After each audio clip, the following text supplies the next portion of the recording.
ಅದಕ್ಕೆ ನೀವು ನೋಡಿ ಆಟೋದರು ಎಷ್ಟೆಷ್ಟು ಕಷ್ಟ ಅನುಭವಿಸ್ತಾರೆ, ಹಿಂಸೆ ಅನುಭವಿಸ್ತಾರೆ, ನೋವು ಅನುಭವಿಸ್ತಾ ಇದ್ದಾರೆ. ಏನಕ್ಕೆ ಅಂದರೆ ನಿಮ್ಮ ಕರ್ಮಗಳು, ನೀವು ಮಾಡಿದ ಕರ್ಮಗಳು, ಸುಲಿಗೆ, ವಂಚನೆ, ಭ್ರಷ್ಟತೆ, ಮೋಸಾಚಾರ. ಅವನು ಇವು ಸಿದ್ದರಾಮಯ್ಯ ಮಾಡ್ತಾನೆ, ಡಿ ಕೆ ಶಿವಕುಮಾರ್ ಹಂಗೆ ಬದುಕಿಯವ್ರಿಗೆ ನಿಮ್ಗೆ ಯಾಕೆ ಅವನು ಕಟ್ಕೊಂಡು ಅಲ್ಲಿ ಬಂದರೆ ವ್ಯಾಪಾರ ಆಗಲ್ಲ, ಇಲ್ಲೋದ್ರೆ ನೀನು ಯಾಕೆ ಡಿಸೈಡ್ ಮಾಡ್ತೀಯಾ? ನೀನು ಎಣವರೆಗೆ ಬಂದಿದ್ಯಾ, ಹಿಂದಾದ್ರೇನು ಮುಂದಾದ್ರೇನು? ಎಣವರೆಗೆ ಬಂದು ಎಣನೇ ಬರ್ಬೇಕು ನೀನು. ನಾನು ಮುಂದ್ಗಡೆ ಹೋದರೆ ಲಾಭ ಸಿಗುತ್ತೆ, ಹಿಂದ್ಗಡೆ ಹೋದ್ರೆ ಲಾಭ ಸಿಗುತ್ತೆ, ಏನಿಂದ ಏನೂ ಲಾಭ ಸಿಗಲ್ಲ ನಿಮಗೆ. ನೀವೇನು ಮಾಡಬೇಕು? ನಿಷ್ಠೆಯಿಂದ ಕೆಲಸ ಮಾಡಿ, ತಾಳ್ಮೆಯಿಂದ ಕೆಲಸ ಮಾಡಿ. ನೀವೆಲ್ಲ ಡಿಸೈಡ್ ಮಾಡೋರು, ಭಗವಂತ ಡಿಸೈಡ್ ಮಾಡೋದು. ಅಲ್ಲಿ ಹೋದ್ರೆ ಇವನಿಗೆ ಕೊಡಬೇಕು ಅಂತ ಅವ್ನು ಡಿಸೈಡ್ ಮಾಡೋದು. ಬೇಡ, ಒಂದು ಬುಕ್ಕಿಂಗ್ ಬರಲಿಲ್ಲ, ಬೇಡ ನಿಂತ್ಕೊಳ್ಳಿ, ರೆಸ್ಟ್ ಮಾಡಿ, ಬುಕ್ಕಿಂಗ್ ಬರುತ್ತೆ ತೊಗೊಂಡೋಗಿ.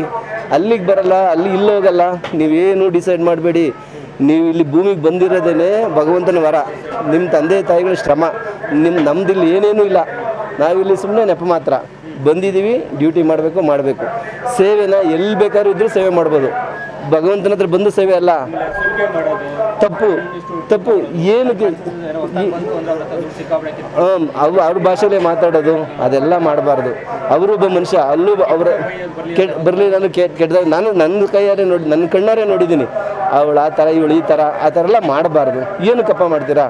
ನೀವಿರೋದಕ್ಕೆ ದುಡಿಮೆ ಮಾಡೋಕ್ಕೆ ಬಂದಿರೋದು. ದುಡಿಮೆ ಮಾಡಿ, ಕೇಳಿ. ನಿಮ್ಗೇನು ಅಲ್ಲೋದ್ರೆ ಕಷ್ಟ ಆಗುತ್ತಾ? ಅಣ್ಣ ನ್ಯಾಯ ಕೇಳಿ, 10 ರೂಪಾಯಿ ಜಾಸ್ತಿ ಕೊಡಿ ಸಾಕು. 10 ರೂಪಾಯಿ ಇನ್ನೆಷ್ಟು ಬೇಕು ನಿಮಗೆ?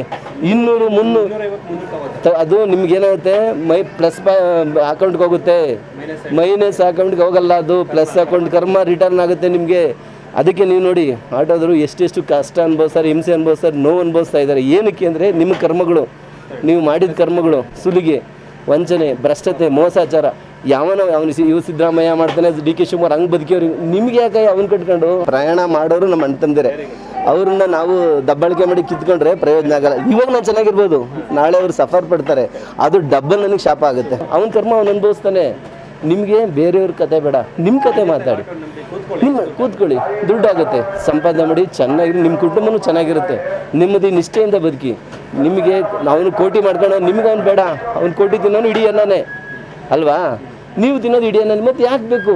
ಅವ್ನು ಹೋಗ್ಲಿ ಬಿಡಿ, ಅವ್ನು ಇನ್ನೂ ಒಂದು ಕೋಟಿ ಮಾಡಲಿ, ಸದಾಶಿವನಲ್ಲಿ ಒಂದು ಫ್ಲಾಟ್ ಕೊಡಿ ಸರ್. ಅಂಥವ್ರು ನೀವೇ ತಾನೇ ಗೆಲ್ಸೋದು? ಅಂಥವ್ರು ನೀವೇ 2,000 ಕೊಡ್ತಾನೆ, 1,000 ಕೊಡ್ತಾನೆ, ರೇಷನ್ ಕೊಡ್ತಾನೆ, ನೀವೇ ತಾನೇ ಗೆಲ್ಸೋದು? ಒಳ್ಳೆಯವ್ರಿಗೆ ಓಟ್ ಹಾಕ್ತೀರಾ? ಓಟೇ ಹಾಕಲ್ಲ.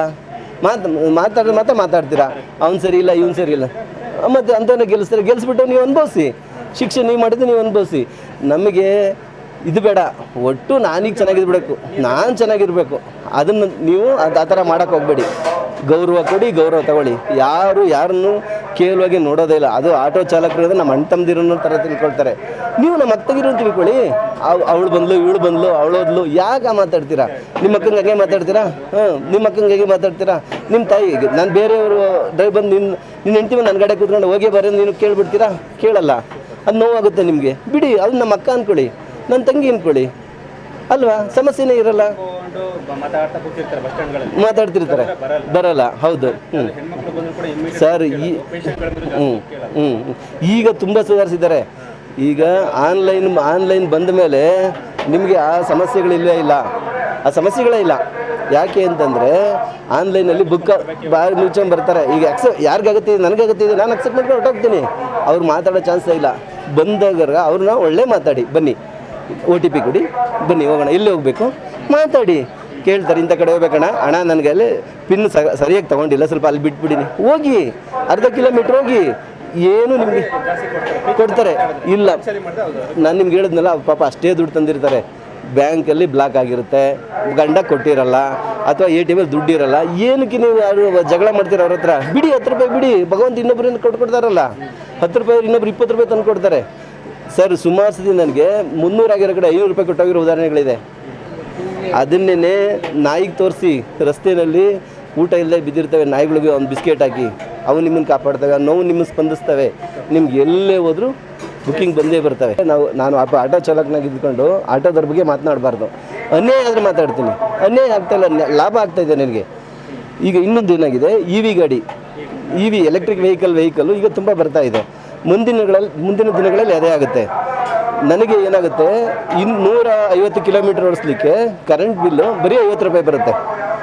ಬರೀ 50 ರೂಪಾಯಲ್ಲಿ 1,700 ರೂಪಾಯಿ ಎಲ್ಲರೂ ಸಂಪಾದನೆ ಮಾಡೋದು ಕೇಳಿದ್ದೀರಾ? ಸಾಧ್ಯನೇ ಇಲ್ಲ.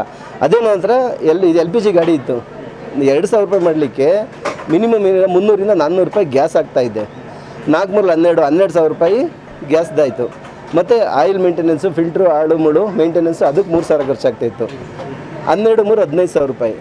ಇ ವಿ ಗಾಡಿ ಬಂದಮೇಲೆ ಬರೀ ತಿಂಗಳಿಗೆ 1,500 ಆಗುತ್ತೆ. ನಿಮಗೆ ಅಲ್ಲೇ ದುಡ್ಡು 15,000ದಲ್ಲಿ 1,500 13,000 ನೀವು ಲಾಭ ಇರ್ತೀರಾ. ಅದೇನೇ EMI ಕಟ್ಕೊಂಡೋಗಿ ಇ ವಿ ಗಾಡಿಗೆ ಕನ್ವರ್ಟ್ ಆಗಿ, ಇ ವಿ ಗಾಡಿ ಕನ್ವರ್ಟ್ ಆದರೆ ಏನಾಗುತ್ತೆ, ನಿಮಗೆ ಲಾಭನೇ. ನೀವು ಬಂದಿದ್ದು ಎಷ್ಟು ದುಡ್ಡು ದುಡಿದ್ರೆ ಅದು ಲಾಭ. ಪ್ಲಸ್ ಕಸ್ಟಮರ್ ಆ್ಯಡ್ ಮಾಡ್ತಾರೆ, 10-20 ರೂಪಾಯಿ ಆ್ಯಡ್ ಮಾಡ್ತಾರೆ.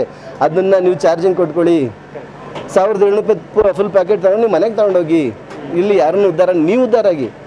ನೀವೇನು ಲಾಸು ಅಂತಾರೆ ಆಟೋ ಡ್ರೈವರ್ಗಳು, ಸೋಮಾರಿತನ.